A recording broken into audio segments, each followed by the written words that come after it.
I have just played for you Evocación by Albéniz, one of Spain's greatest composers. Evocación is the first piece in the epic collection called Iberia, Albéniz's masterpiece. 12 pieces grouped in 4 books of 3.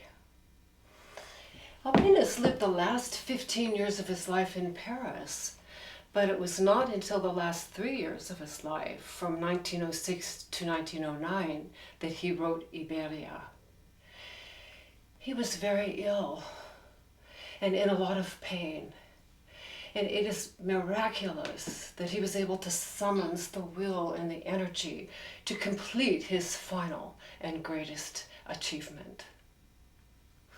Iberia incorporates the unique and distinctive sounds of Spanish folk melodies, the rhythms of the dances, religious celebrations, sounds of the guitar and castanets, and exotic harmonies.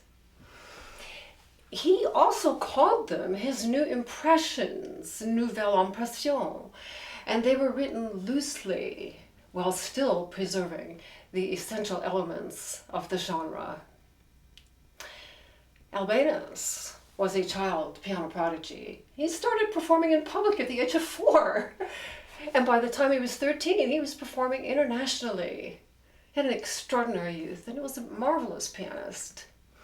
He was also born in the northern region of Catalonia, but it was the southern region of Andalusia where he most resonated, the land of flamenco with its gorgeous dances and harmonies. He loved this region so much that he said he felt himself to be a Moor at heart. Evocación means to evoke. It is one of the most beautiful pieces he ever wrote. And he is evoking feelings from a very, very deep place within himself. He is longing for the Spain he loved and remembered from memories of his youth. He chose the remote and seldom used key of A flat minor, all 7 flats, for this lament. So let's take a look now at how he does this.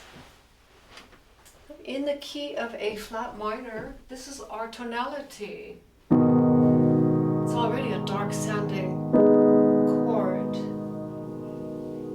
And we have the 3 notes of the triad, the root, the A flat, the C flat for the 3rd scale degree, and the E flat is the dominant, and he's using all 3 of those immediately.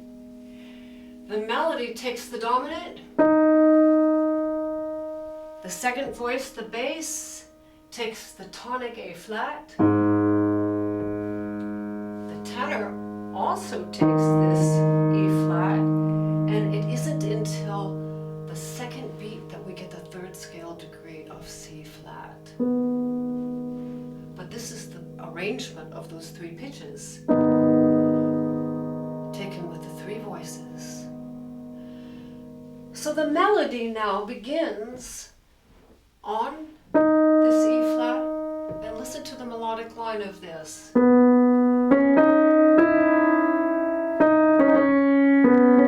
That's the first phrase. The next phrase begins on the 2nd beat. 2, 3, and 1. 2, 3, and 1, 2. Now we're already out of the key of A flat minor here. And this cry. And then 2, 3, and 1, 2, 3, and 1, 2, 3, and 1, 2, 3, 1, 2, 3, 1, 2, 3. Now,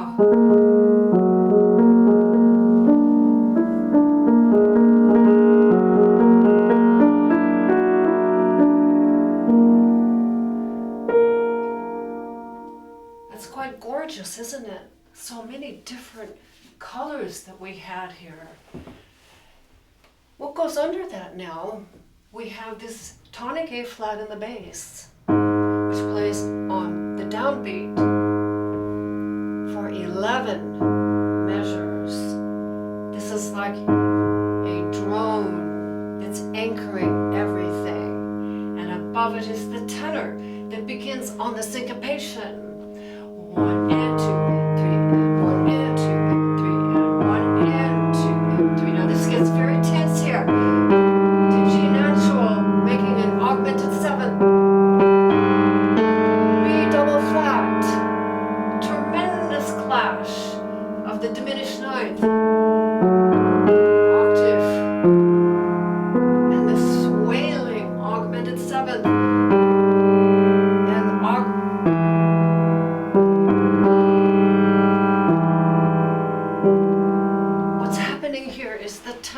Is pulling away from the tonic of the A flat, and we're having tremendous tension going on with that bass and tenor line.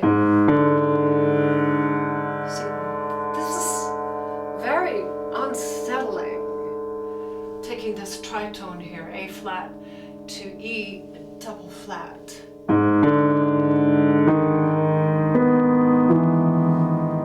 All the way up to E double flat.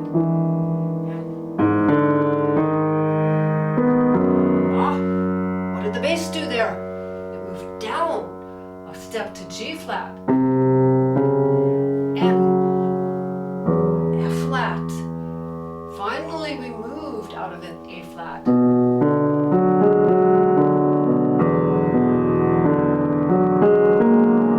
Is it pulling away? And it is. We made it to E flat major for a brief moment.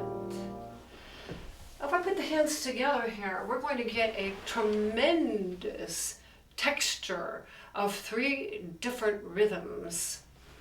And I'm going to point out one thing before I play this. This is from the first page of your chart package, which we will get into later. This is from my piano edition.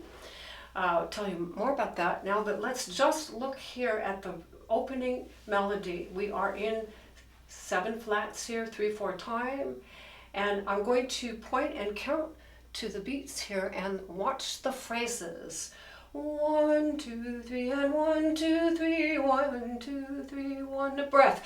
2, 3, and 1, 2, 3, and 1, 2, 3, 1, 2, 3, 1, 2, 3, and 1, 2, 3, and 1, 2, 3, and 1, 2, 3, 1, 2, 3, 1, 2, 3, 1, 2. Now, why I'm singing it like that is what Albéniz heard. This is the Moorish chanting, which was saturated the region. You have to remember that the Moors ruled for 800 years in the peninsula of what is now the Iberian Peninsula. It's now all of Portugal and Spain. But they had a huge presence for almost 1,000 years. So this is embedded in this region. When you think of yourself as the singer and how to produce the tones of the semitones of the singing, that's what he's trying to do here. So now I'm going to play everything together, and let's listen to the offbeat accents of the right hand coming in on the 2, 3, and 1.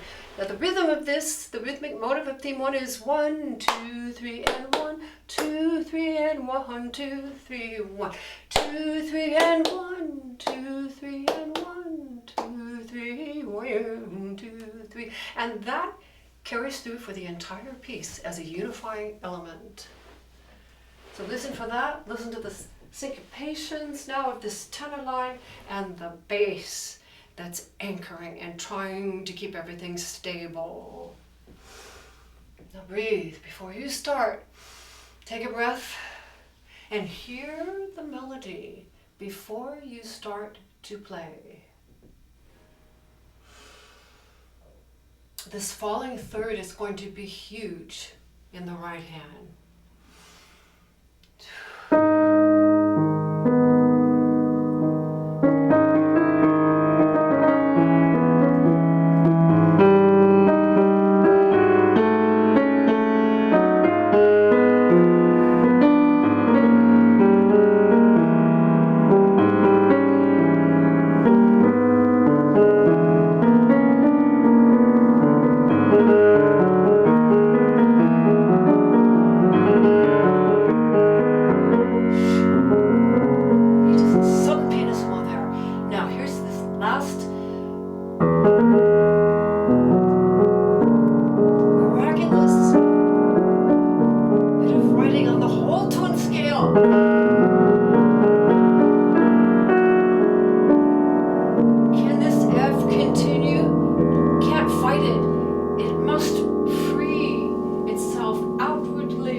Just a little bit now in this measure 15, when we have the F flat anchoring in the bass. And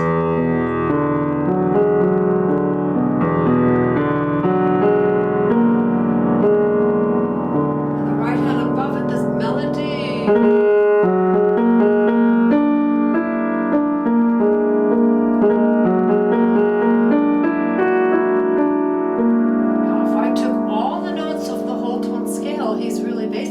I would have, and the only one he's left off is the C. That's directly from the whole tone scale, which is directly from the Impressionist movement that he was steeped in. Therefore, we're going to have throughout the Iberia multiple references to the impressionistic employment of whole tones and augmented harmonies. So we have this gorgeous mix with Albéniz of using the writing of Impressionism and that atmosphere that he's creating here, along with all of these references to the unique and distinctive sounds of Spanish folk melodies and Islamic chanting. This is unusual, it's one of a kind, this piece. Now beginning here, this is the expansion out. We start with the fifth here. By the time we're measured 19, we still have a fifth, but it's here. So it's widening. This is all very consonant. Sweeping two-measure phrases, anchored with the E flat pedal point again, but here's the dissonance in measure 21. Isn't that a stunning blend of tones? And back to this first one. And the final.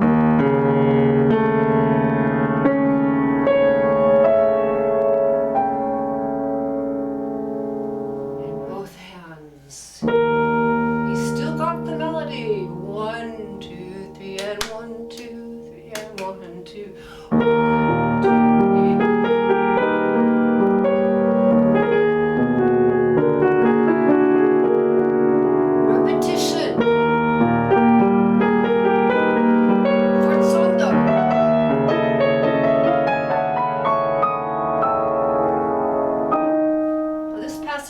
Tricky in the right hand here, measure 25.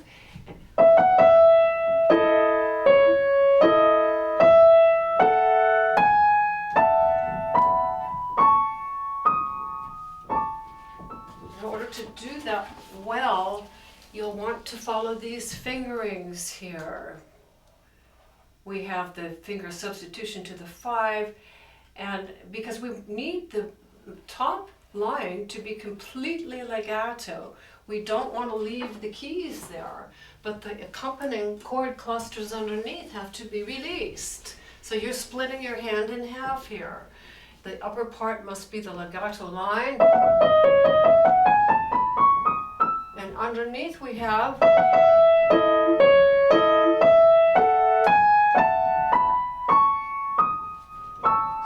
spend a little bit of extra time on that together there. Now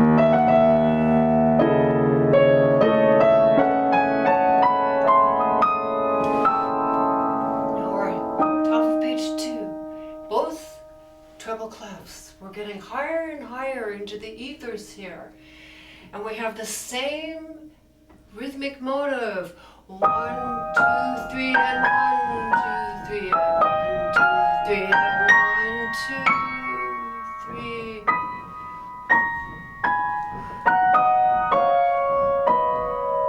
And the bottom, back and forth from the E flat to the D flat, to the E flat, to the C flat, to the A natural, and to the B flat, which is played up here. So I'm going to play the whole thing, these 8 measures here, starting measure 27 or bar 27, and listen to how he gets to B flat major. This is extraordinary writing. And remember, he's reminiscing here. He's in his own reverie, and he's drifted in his thoughts to a higher region, a different register, different sounds, but he still has the theme 1 rhythm and outline as the constant. This is 3 pianos. Very hard to control this.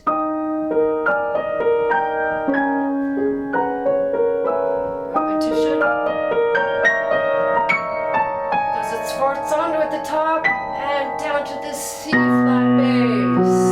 This is all C flat major. Diatonic. And suddenly, whole tone.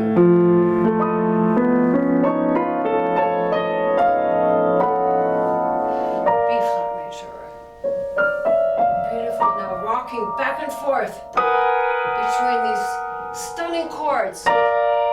Tonality B flat major, and then this biting dissonance that's so Andalusian sounding. And the trattono on the, I like to bring that out. This is a major second in the right hand and a minor second in the left hand. Biting dissonances. These minor seconds are so clearly from the Andalusian Spain. And you have to, this is in measure 35 here, one more thing to point out here that's important. Fingering wise, I have to play my 5-1 fingers on these two notes. Why do I have to do that? Because the B flat is sustained. It's a dotted half note, and it has to hold. Again, split your hand so the upper notes can go up.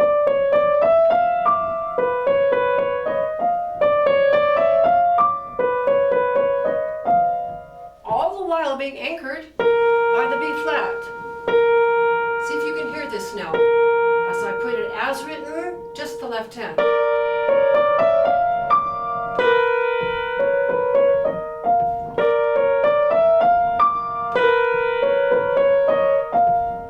That's going to take some practice to get this. And above it we have the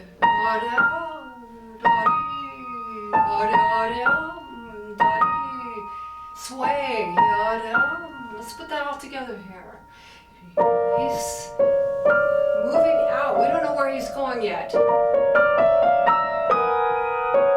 Let's do that again.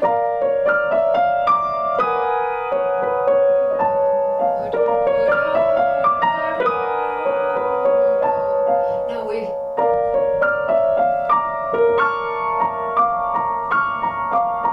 back and forth until we get to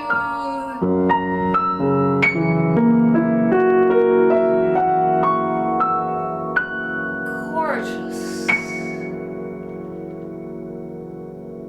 celestial heights, and that chord at the end, 4 pianos and ties for 2 full measures. Is he going to go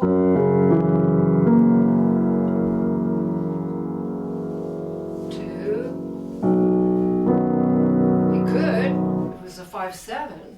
Let's see what he does. G flat on the bass.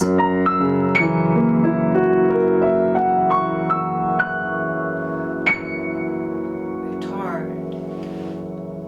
Well, the answer is he keeps the G flat bass. Another 8 measures of G flat pedal point. We've had nothing but pedal point really for this whole first 2 pages. Now this.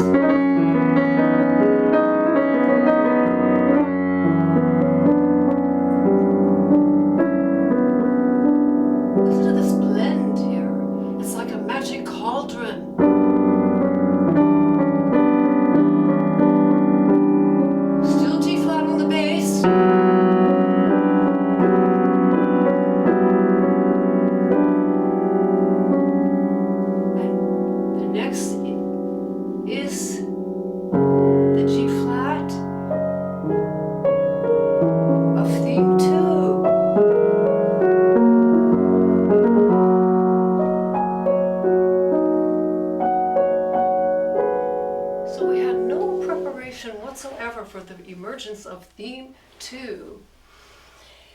I wanted to point out just a few things here leading up to the theme 2. This is a transitional 8 bars here of starting at measure 47 with this. That was very much like what we had in this.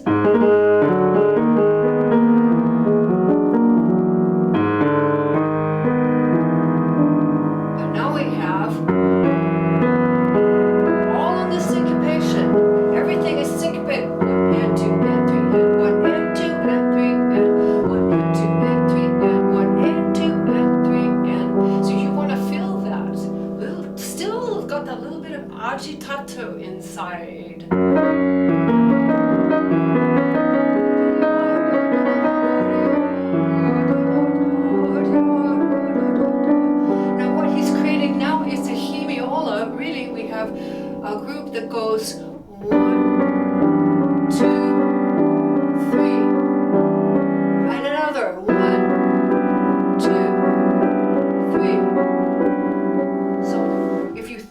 that way and see it in your practicing, it'll be easier to learn, but you still want to keep the 3/4 counting in there. Let's back up and I'll count it.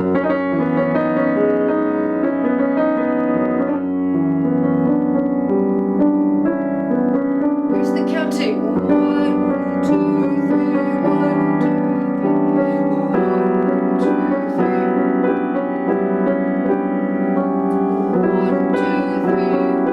2, 3. Out of this blend emerges the Hota copla.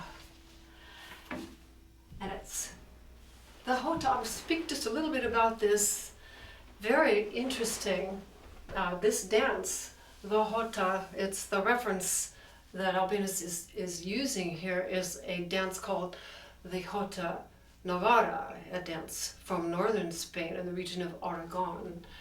And within these dances are interludes of singing, and it's called the copla of the piece. And Albéniz has employed this idea all the way through Iberia, having a second theme with the copla, the part that is sung. And in this particular copla, there are 5 verses all together, 5 coplas. It could be anywhere from 4 to 7, but Albéniz picked 5, and they're each 4 measures long. And this is very much an outgrowth from theme 1. If we listen to theme 1, 1, 2, 3, 1, 2, 3, 1, 2, 3. And listen to theme 2, 1, 2, 3, 1, 2, 3. And if I put these together, it's going to sound really weird, but you'll hear that they're identical rhythms.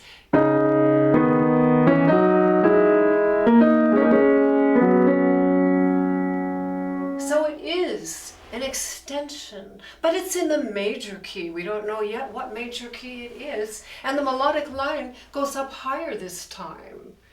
It's opening up, and the character is so joyful and lovely. These 4 measures now, with our first verse, remember this is all sung, so we have to be the singer. It's taken with the left hand, and now that is called a melisma. It's considered 1 syllable. The last defining characteristic of this Jota is that each verse has 8 syllables. And listen to these 8 syllables. 1, 2, 3, 4, 5, 6, 7, 8. The next one. 1, 2, 3, 4, 5, 6, 7, 8. At the end of those phrases we have the cadence, and Albéniz does something that he loves to do. He punctuates the end of this cadence. Measure 2. With these punctuations. Next phrase. Here's this punctuation. It's a little bit of charm and coquettishness and flirting.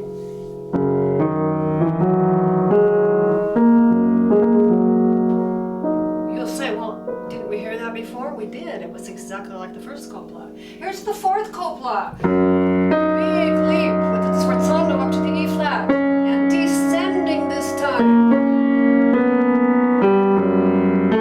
Biting dissonance.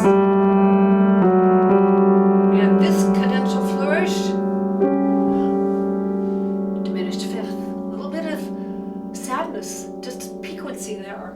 And then back to the 5th and final copla, and this is the defining moment. Bass, C flat, and the cadential flourish. Did you know we were all, this whole time, in a new key? We were not really too sure because of all of this G flat, which is really the dominant of C flat major, which is the key he chose for the first Jota copla. And it's the relative major of A flat minor. This is so lovely how he's got seamless transitions here and everything blends, because in a dream things blend. There are no defining edges. Everything kind of morphs into the next thing, and it's all sort of in a hazy dream, shrouded with gorgeous colors and moods. This is extremely atmospheric and fits the mood of the reverie. So are you curious what the right hand is doing here? Because I can't wait to show you. He's got this beautiful accompaniment all in quintuplets, and it goes like this. Like little waves. I'm going to play the whole thing now, both hands.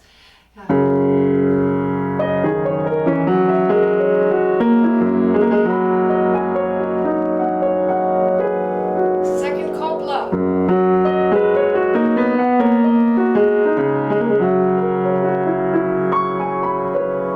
Still a dream.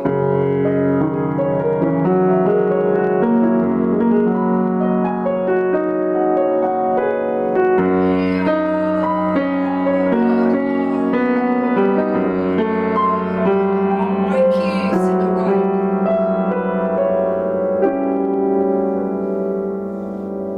What tempo?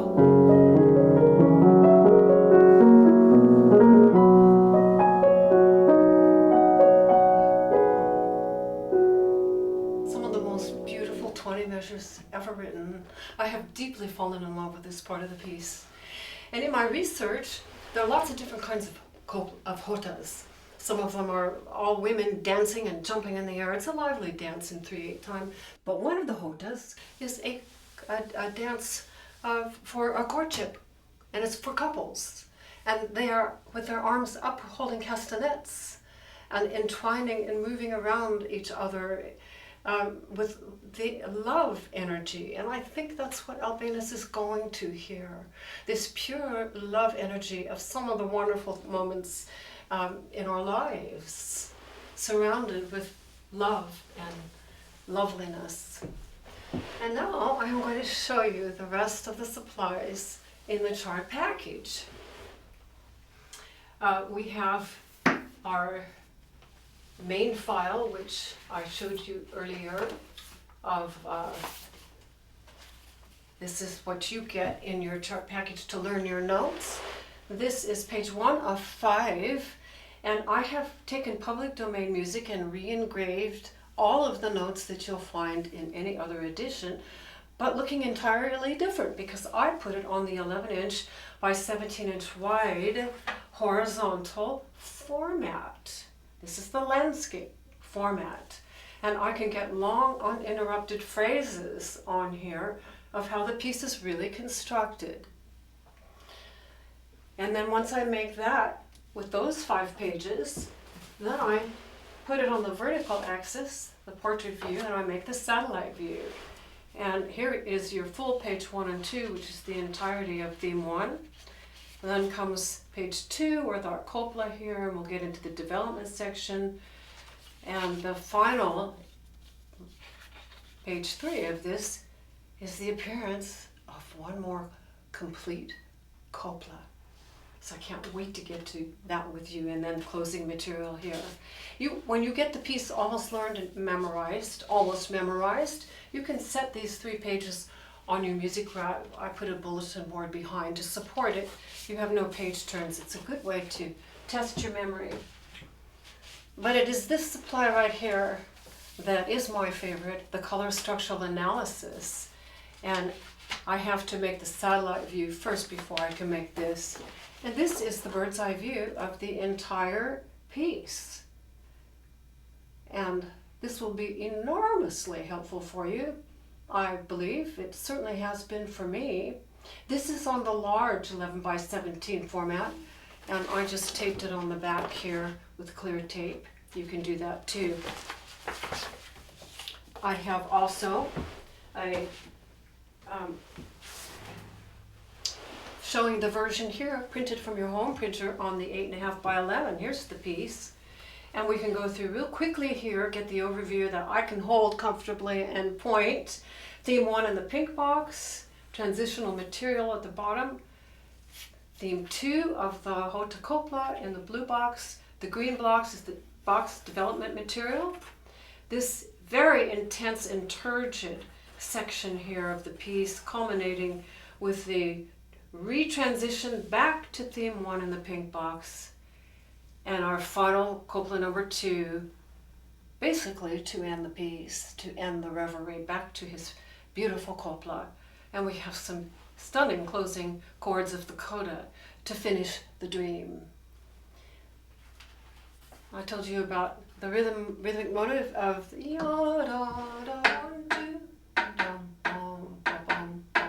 that rhythmic motive I have in the graph here. This is another PDF for you. And every one of these red arrows, 66 altogether, are how many times that rhythmic motive appears in the piece. And you can see that it's a unifying rhythmic element for the entire piece. That's the heartbeat of the piece. And it ties everything together. You can also see on our page 2 here, here's our copla.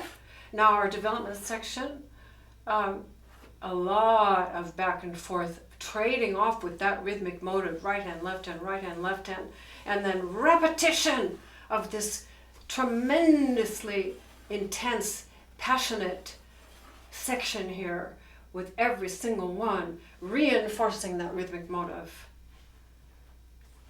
And then reappearance of theme 1 transformed, final copla, and that will be helpful too. I had to do this little caddy behind me to easily be able to hold all of these supplies. I put a lot of thought into these chart packages. I work on them I've actually been working on this engraving since 2018. We're in 2023. And as I see the need for my own understanding, I make an addendum, but only if you really need it.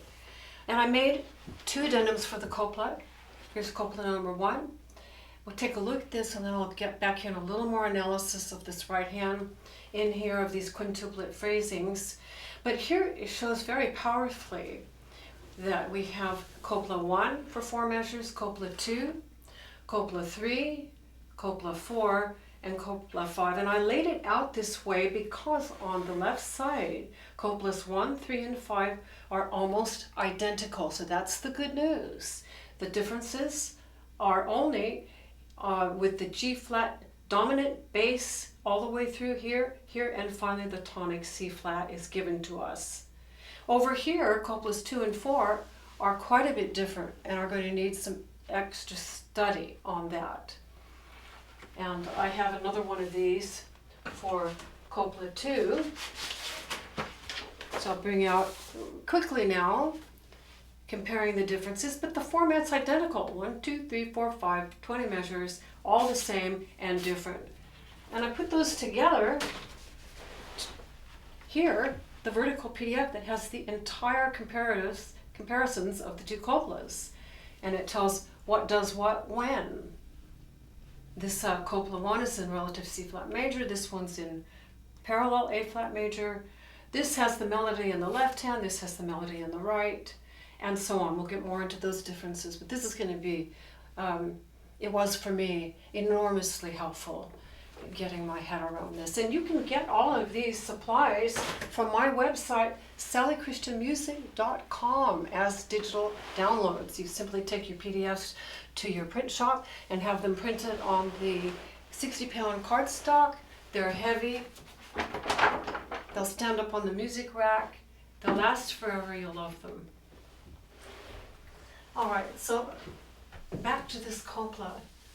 Remember, he's dreaming of another time.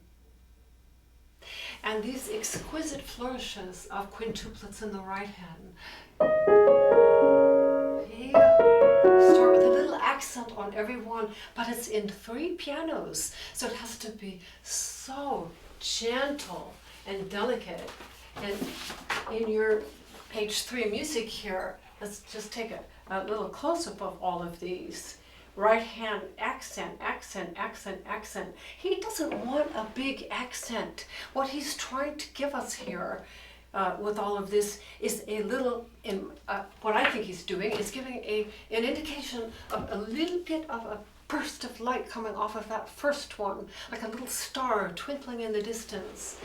See if we can get that.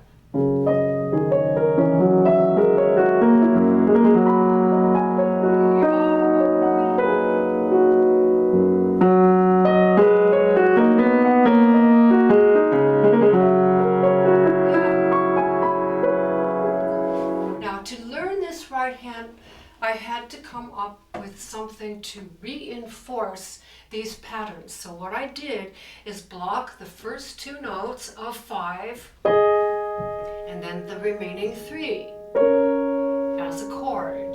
And I went all the way through, and I recommend you do this. And say the intervals. 5th octave, 5th, 6th, 6th, 9th, and 4th octave. Copla 2, 3rd, 7th, 4th octave, diminished 5th, 6th, now different here, 4th and 10th. That's very beautiful. We want to put these in our ears, we want to put them in our hands, and above all, in our memory, so we don't play the wrong one. But knowing that coplas 1, 3, and 5 are basically the same will make it much easier. And you can do this with hands together. I'm moving on, copla 3, hands together, how I practice. One of the ways. And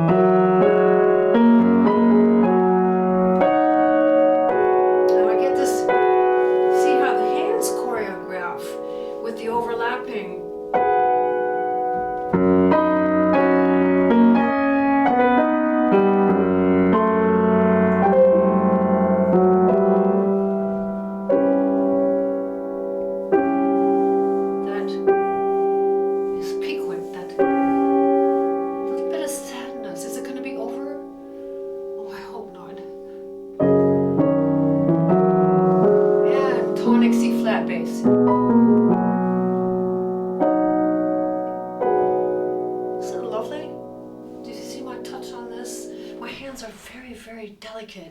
I'm barely touching here to get the control and the lightness, the buoyancy of this. This is very difficult to play. Now, you might think that this is more of, well, it's an advanced piece. You might think this isn't so difficult technically. The notes themselves are not, but to get the control here and all of these subtleties then becomes a very advanced piece. But you still, if you want to take on the project, which I hope you will, of learning Evocación, it's well worth all of your efforts. The last copla, and we'll go on to the development section because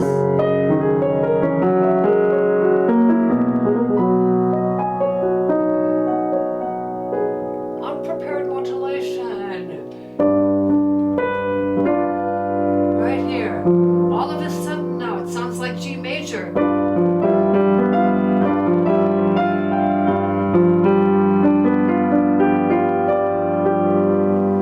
And the right hand here. Interesting.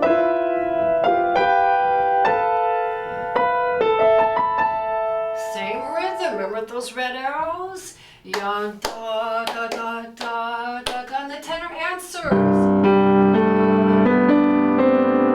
Then it moves up a half step. Tenor answers. Up another step. And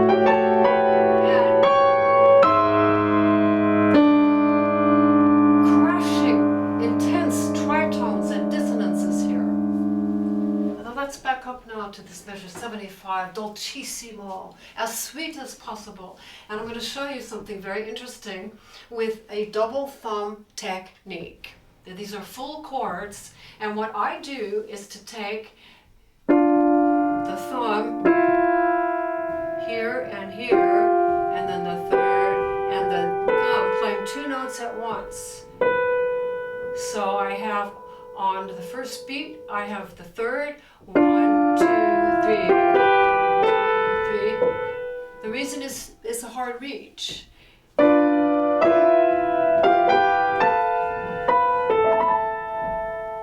And in your music, I have these fingerings written for you. Right here, this 1-1 with the bracket, if you can see that, that means the thumb plays these two clusters at the bottom. Third, second, second, third, second, and single note. And that's going to be powerful in some of the other pieces of Iberia. This double thumb technique is absolutely essential because you can't reach the things for most hands. So that helps. Now let's put the hands together here. Up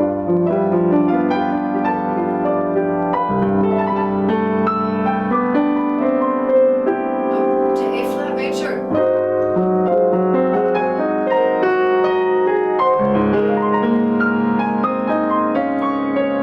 It's a sequence. Up one more time.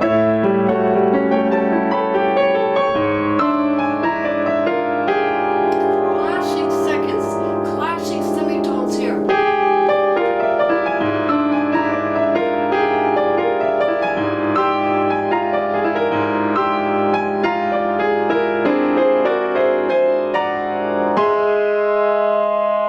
Two, three, and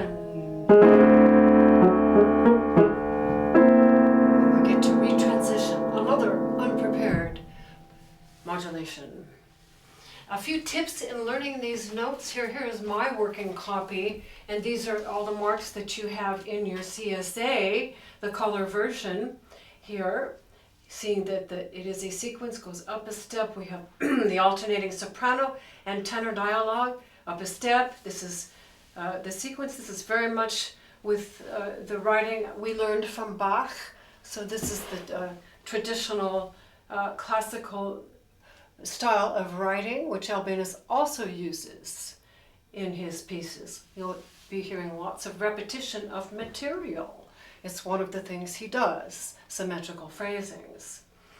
So this arrival here at measure 85, it's no more alternating dialogue, soprano, tenor, soprano, tenor, soprano. It is both hands together, and they are wrestling and fighting with the most dissonant intervals.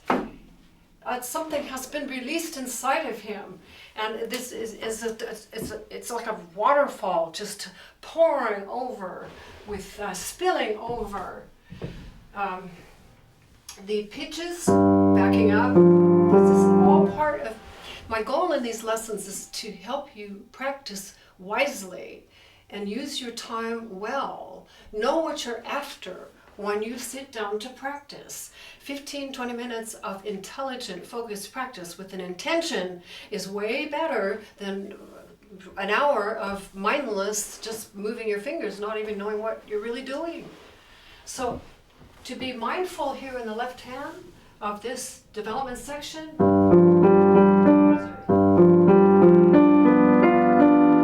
Second and fifth. The up a step pattern. Fourth, fifth. And the next one. Second, third. They're all different. So I tell myself, the first one, second, fifth. The second one, fourth, fifth. The last one, second, third. All together now, going on.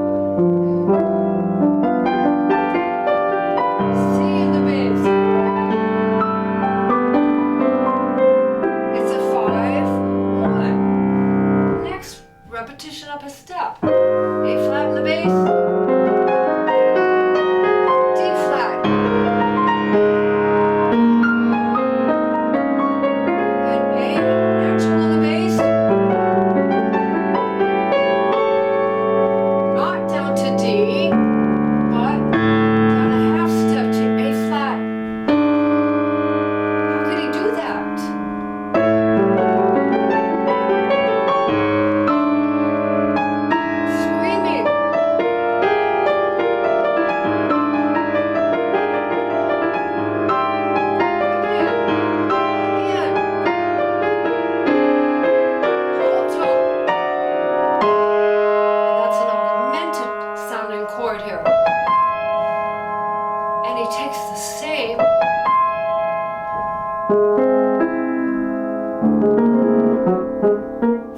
6 chord, which is the retransition. These little orange boxes that I marked right here are telling for the dissonances here. And if you block those, we have augmented fourth, diminished fifth. This is all whole tone. This is as much tension as is possible. These are called tritones, and I've marked them in these orange boxes on your CSA. The most dissonant interval there is. This is a tritone.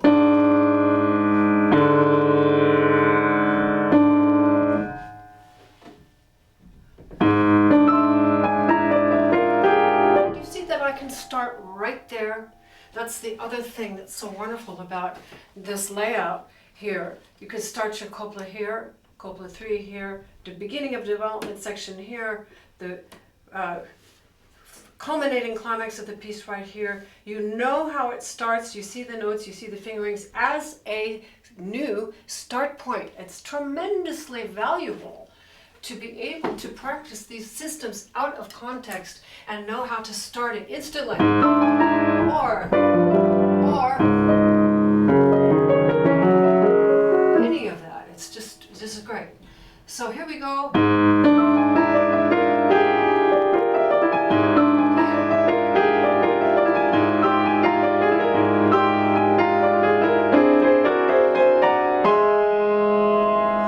Please hold that up long enough. Most people cut that way short.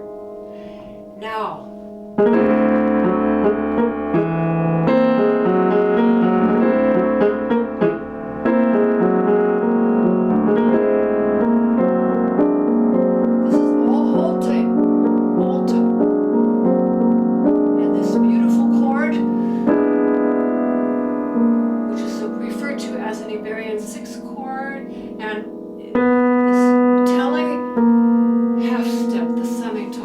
Albéniz does, putting it over an augmented 6th chord.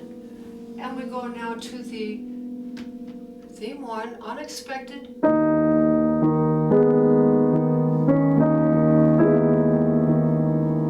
it's a little bit different than how the piece opened. What's different? Well, this had single pitches in the right hand, and it had a tonic on the bass. Now they have a dominant on the bass and an accompanying third.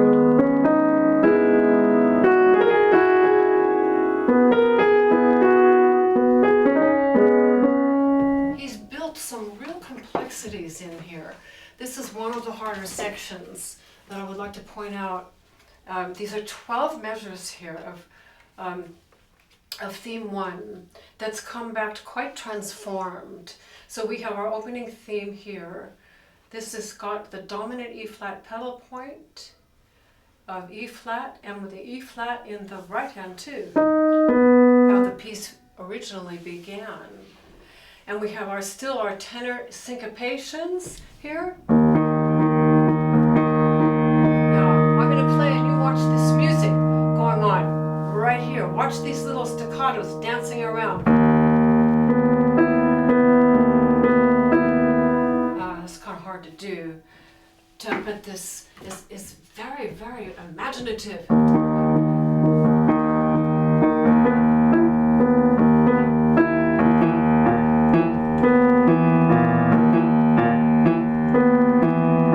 These staccatos that are so biting and dissonant, and then they go to legato.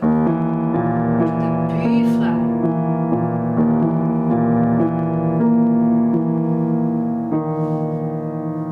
The right hand is equally complex.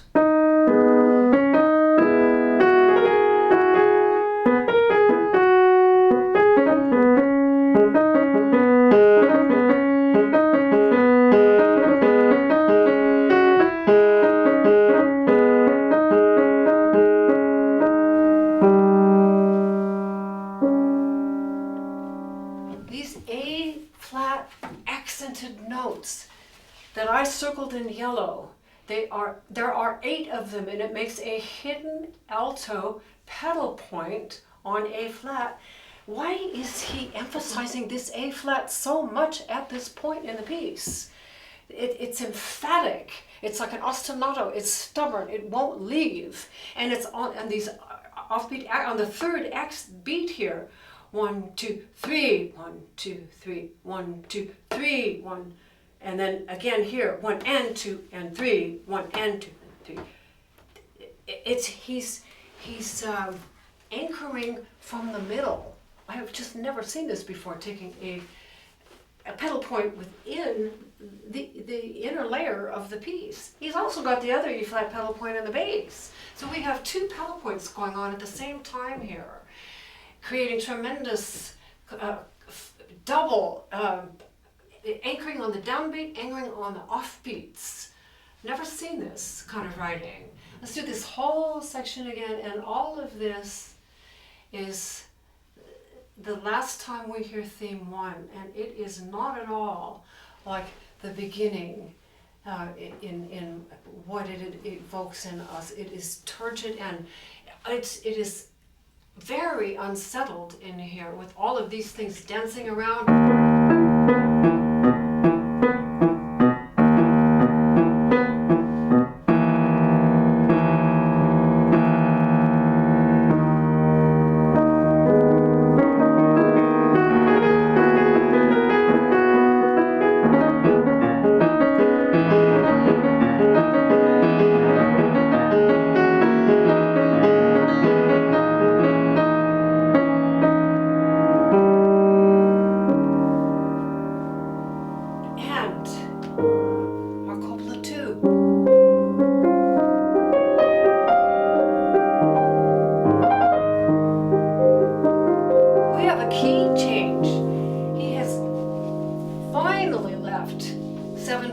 And finally changes the key signature to 4 flats here, which is A flat major, which is our parallel major of our opening A flat minor key, and here is copla number 2 now. And he's written here, souple, très doux et lointain, supple, very sweet, and in the distance. And this is truly like a dream now. So we know the format. We have 5 coplas, 4 measures long. Now this I'm just going to play first, then we'll look at that other addendum for some further analysis. Remember, the right hand is taking the melody this time, and it has a hidden alto counter. Interesting.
Repetition of the last 2 measures of copla 5.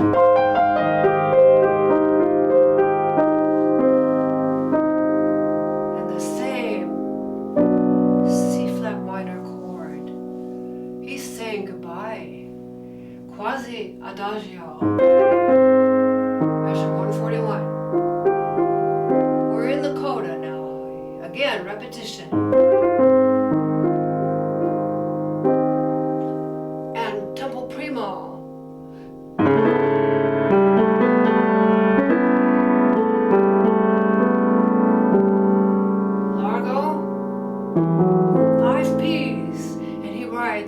Absolument atténué, absolutely attenuated.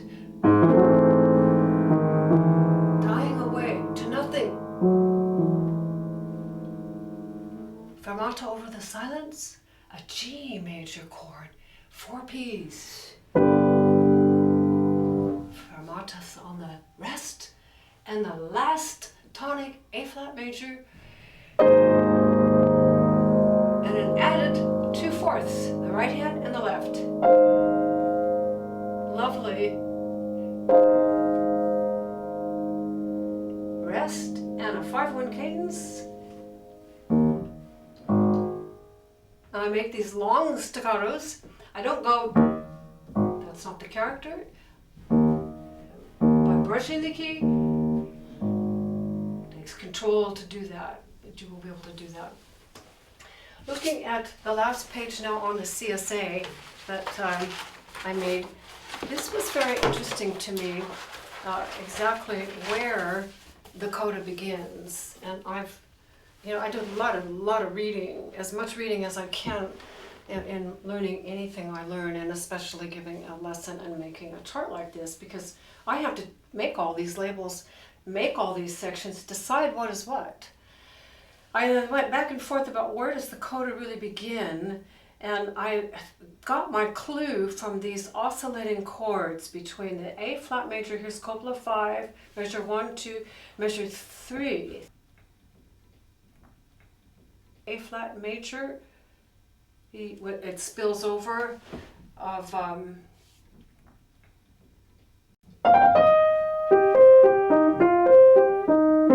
then that C flat minor chord, and then he repeats it again here, a little different, but it still has just a C on the top, and so on, and then one more C flat minor chord. This pair of A flat major to C flat minor, A flat major to C flat minor. It's very curious to do that. I mean, that's that minor third relationship.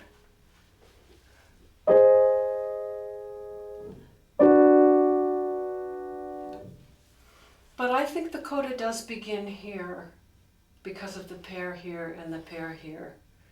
Could start here, could start here. Something for you to think about. There's that tritone at the end. You'll notice in this, here's quasi adagio, which is Italian, tempo primo Italian, but the absolument atténué is the French. And when I first started learning all of these Iberia pieces, I do play the entire cycle, all 12 pieces. It's been a lifetime study. I was so confused. Why is he writing so much in French? All the directives seem to be in French, or most of them. But he did live in Paris for the last 15 years of his life. He was at the forefront of the Impressionistic movement. And he spoke 5 languages fluently. His native Catalan, Spanish, French, English, and Italian, and a little bit of German. I mean, the guy was brilliant. Just an extraordinary mind. And how fortunate for us.